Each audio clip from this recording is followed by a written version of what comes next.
ሰላም ሰላም ውድ ፋሚሊዎቼ ሰላማችሁ ባላችሁበት ስፍራ ይብዛላችሁ። እንዴት ናችሁ? ደህና ናችሁ ወይ? ሁሉ ሰላም አለላችሁ። እኔ ጋር ሁሉ ሰላም ነው። ዛሬ ደግሞ አዲስ ድራማ ነው ይዤላችሁ የመጣሁት ማለት ነው። እስከ መጨረሻ ድረስ እንድትከታተሉ በአክብሮት ጋበዝኳችሁ። እጅግ አስተማሪና ተወዳጅ ድራማ ነው። ብዙ ነገርን ከዚህ ላይ የምንማረው ስለሆነ ሁልጊዜም ስለምለቅላችሁ ለቤቱ አዲስ ከሆናችሁ ሰብስክራይብ፣ ላይክ አድርጉ። የዛሬው ድራማ እንግዲህ የልጇን እጮኛ እየገደለች ፍለጋ የተሰኘ ድራማ ነው። እንግዲህ ወንጀልን በመስራቷ እየተፈለገች ነው። የልጇ ሚስት ኃይለኝነትና ግልጽ ስለነበረች እንግዲህ ከአንቺ በበለጠ ባልሽና ልጅሽ ለእኔ ቦታ አላቸው፣ አንቺ የማትረቢ ነሽ ብላ ንግግር ስታረግባት ሳሪ እንግዲህ እንዴት ነው እንደዚህ የምትናገርኝ? አንቺ ወራዳ፣ ምን አይነት ቤተሰብ ቢያሳድግሽ ነው እንዲህ አይነት መልስ ለእኔ የምሰጪው? በማለት እንግዲህ የብሩኬ እናት በድንገት ትገላታለች ማለት ነው። ይሄንንም አስባና አቅዷበት ሳይሆን ከኋላ በኩል በምትመታት ሰዓት የጠርሙሱ ጫፍ ያገኛትና ሳሪ እንግዲህ ህይወቷ ያልፋል። ለሳሪ እንግዲህ ፕሮግራም ነበረ ዛሬ ማታ ላይ ማለት ነው። የራት ግብዣ የቤተሰብ መተዋወቅ ነበረ። ሆኖም እንግዲህ ሳሪ ብሩክን ለማየት ወደ ቤት በመጣችበት ሰዓት ነበር ይህንን ንግግር ያደረገችው ማለት ነው። ሆኖም እንግዲህ እሷም ከጀርባ በኩል መቷት ስትሞት እጅግ ደንግጧም ነበረ። ሰራተኛም ደግሞ ለደላላ ደውላ ነግሯ ነበር። ሲፈንን እንግዲህ ይዞ ወደ ቤት ደላላው ሲመጣ አሁን ወደ ቤት አትግባ፣ እኔ የሚሄድበት አስቸኳይ ነገር ስላለብኝ አንተ ይዘካት ተመለስ፣ በኋላ ከ2 ሰዓት በኋላ ና ብላ ሀሳቤን ቀይሬ ከመሰለክ የውል ብር አሁኑኑ በአካውንት ውስጥ አስገባልሃለሁ ብላ ትለዋለች። እሱም ለምንድን ነው አንቺ እራት ፕሮግራም አለብኝ ግዴታ ነው የዛሬው ፕሮግራም አላልሽኝም ወይ? በማለትም እንግዲህ ሲጠይቃት እኮ እኔ አሁን ስለምወጣ ለአዲስ ሰራተኛ እንግዲህ ቤት ጥሎ መውጣት ከባድ ነው ብላ ትለዋለች። ቢሆንም እንግዲህ ሲፈን ሽንቴ መጥቷል እያለች ነበረ ከመጀመሪያም ወደ ቤት እየመጣች የነበረው። ስለዚህ ማዘር ሽንቴ መጥቷል፣ ሽንት ቤት መሄድ እፈትላለች። እሷ ደግሞ ወደ ቤት ትገባለች ብላ ስላላሰበች እንግዲህ ሳሪን ገሏ ቤት ነበር ያለው ማለት ነው። ሲፈንም ተንቀልቅሏ ወደ ውስጥ ትገባለች። ወደ ውስጥም ስትገባ እንግዲህ የጠርሙስ ስብርባሪዎች ታያለች። ያን የጠርሙስ ስብርባሪዎችና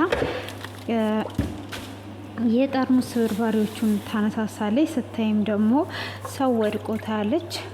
ሆኖም እንግዲህ ከደላላው ጋር እያወራችና ዞር ብላ ስታይ ሲፈን አልነበረችም።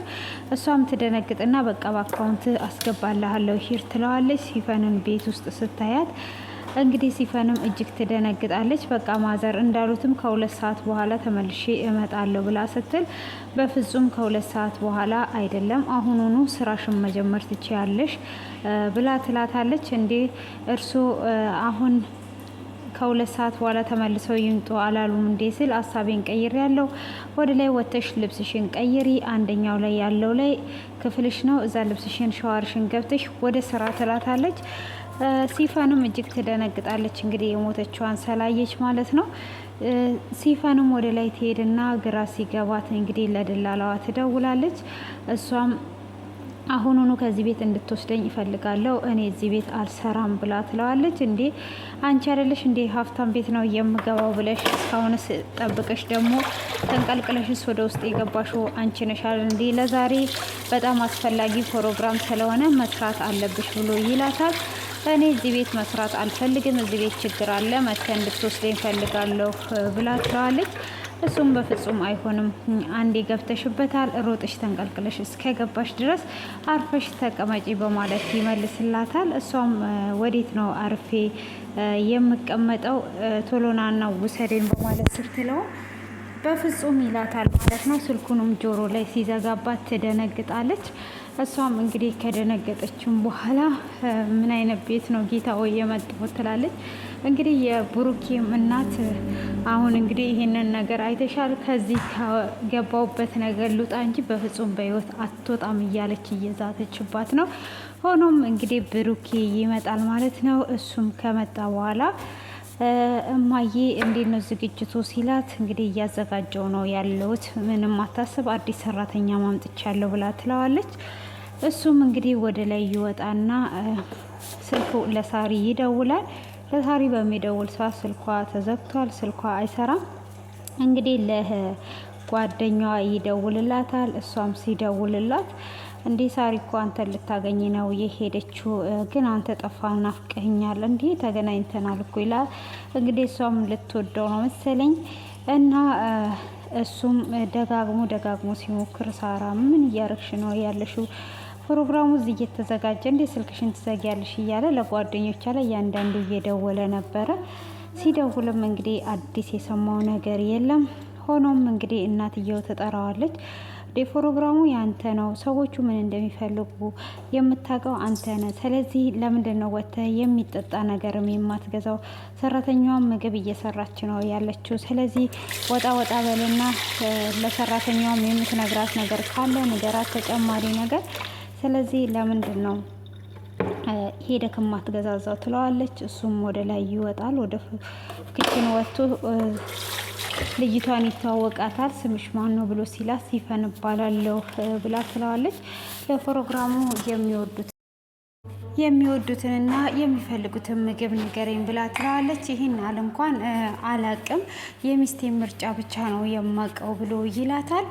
እሱም ብዙም አትጨናን፣ ምናልባት አላርጂክ ያለባቸው ካሉ የማይቀርብ ነገርም ካለ አሳውቀኝ ብሎ ሲል እኔ ችግር የለውም የሚስቴ ምርጫ ብቻ ነው ጠረጴዛውን እንዲሞላ የምፈልገው ብሎ ይላታል። እሷም እሺ በቃ የተወሰነውን ልጻፍልሽ ብሎ ይጽፍላታል። የሚስትን ምርጫ ይሄን ያህል የምታውቅ ከሆነ በጣም ታፈቅራታለ ማለት ነው፣ በጣም እድለኛ ናት ብሎ ይላታል። አዎ እንዴት አላቅም አውቃለሁኝ ይላታል። ከዛን እንግዲህ ባህሪዋስ ብላ ስትለው እሷ ኃይለኛ ናት፣ ሁሉንም ነገር ፊት ለፊት ነው መናገር የምትፈልገው። ስለዚህ አንቺም የእሷን ፍላጎት እንድታከብሪላት ብሎ ይላታል። እኔ ሁሉም ነገር ለእሷ እንዲሆን ነው የምፈልገው ሲላት፣ አረ ምንም ችግር የለውም ብላ ትላለች። እንደዚህ አይነትን ሰዎች እግዚአብሔር ይጠብቃቸው እንግዲህ ብላ ትላለች። ያዛጋየችው ጥርጣሬ ውስጥ ስለገባች ማለት ነው። እሱም እሺ በቃ አንቺ አትጨናነቂ፣ ግን የሚስቴ ቤተሰቦችም ተደስተው እሷም ተደስተው ወደ ቤት ኮርተውብኝ እንዲሄዱ ነው የምፈልገው እና ጠረጴዛው እንዲያምር እፈልጋለሁ፣ በተቻለ አቅም ሳትጨናነቅ ይላታል። እሷም እንግዲህ እሺ ትለዋለች። በዛ አይነት መልኩ ጽፎ ይሰጣታል ማለት ነው። እንግዲህ ፖሊሶችም ጥቆማ ደርሶን ነበረ ወደዚህ የመጣ ነው ብለው ይላሉ። እንግዲህ ማዘሯም እጅግ ትለነግጥና የምን ጥቆማ ነው ብላ ስትለው ሰው ገለው እዚህ እንዳለ ነው ተብሎ ይባላል። እሷም እንግዲህ በዚህ ጀርባ ነው እንጂ እዚህ አይደለም በማለት ትላለች። እንግዲህ የገባችበትን ነገር የምትወጣበት ቀዳዳ አጥታለች ማለት ነው። እንግዲህ የልጇን ሚስት ነው የገደለችው። እንግዲህ እንዴት አድርጓ ሬሳውን ልታወጣ እንደሆነ እንግዲህ በጉጉት ነው የምንጠብቀው ማለት ነው። ሲፈንም እጅግ በጣም ተጨንቋለች። የምትገባ ነገር ውስጥ ግራ ገብታታል ማለት ነው። እንግዲህ አንዳንድ ጊዜ የቾኮለ ቀንድ ይነክሳል እንደሚባለውም እንግዲህ መጀመሪያ እሷ ወደ ቤት እንዳትገባ የተደረገችበት ምክንያት እንግዲህ ባታይ ኖሮ እዚህ አይነት ጣጣ ውስጥ አትገባም። አሁን ግን ሲፈላይ ብዙ አይነት ጣጣዎች ይመጣሉ ማለት ነው። እሷ ስላየች እሷም ዝም ማለት አትችልም። ሆኖም ደግሞ ይሄንን ነገር ከተወጣች በኋላ ሲፈንን እንደምትገላት ሁሉ ብላለች ማለት ነው። ስለዚህ ከባድ ነገር ውስጥ እንግዲህ ሲፈን በእጇ ገብታለች። እንግዲህ እቺም ደግሞ የልጇን ሚስት ገሏል። ልጁን ደግሞ ጥሩ ናት፣ መልካም ናት እያለችው ነበረ። ሆኖም ግን እሷ መጀመሪያም ሲያፈቅራት ሳሪን አልወደደቻትም ነበረ እና እንግዲህ እንዴት እንደሚሆንና የቸኮለ ሰው እንዴት እንደሚሆን እንግዲህ እሷም የልጇን ሚስት ገሏ በምን አይነት ሁኔታ እንደምታደርግ እንግዲህ በጉጉት ቀጣይ ክፍል እንጠብቃለን ማለት ነው። እንግዲህ ሲፈንም ከዛ ቤት ካልወጣ ብላ ደላላውን ብለዋለች። ደላላውም እንግዲህ ይህችን ፕሮግራም ስሪና ወስድሻለሁ ብሏታል። ይወስዳታል። እንዴት ያደርጋታል? እንዴት እንደሚሆን እንግዲህ ሁላችንንም የሚያጓጓና እጅግ አስተማሪ ነው። አዲስ ድራማ ነው እንግዲህ አበረታቷቸው፣ አበረታቱን እላችኋለሁኝ ውድ የተከበራችሁ ፋሚሊዎቼ እና ሁልጊዜም እያበረታታችሁኝ በርቺ እያላችሁኝ ስለሆነ የኔ ውዶች በጣም አመሰግናለሁ። አይሚሲዩ ሶማች ብያችኋለሁ ሁላችሁንም እና ቀናችሁ ያማረ የተዋበ ይሁንላችሁ። ባይ ባይ።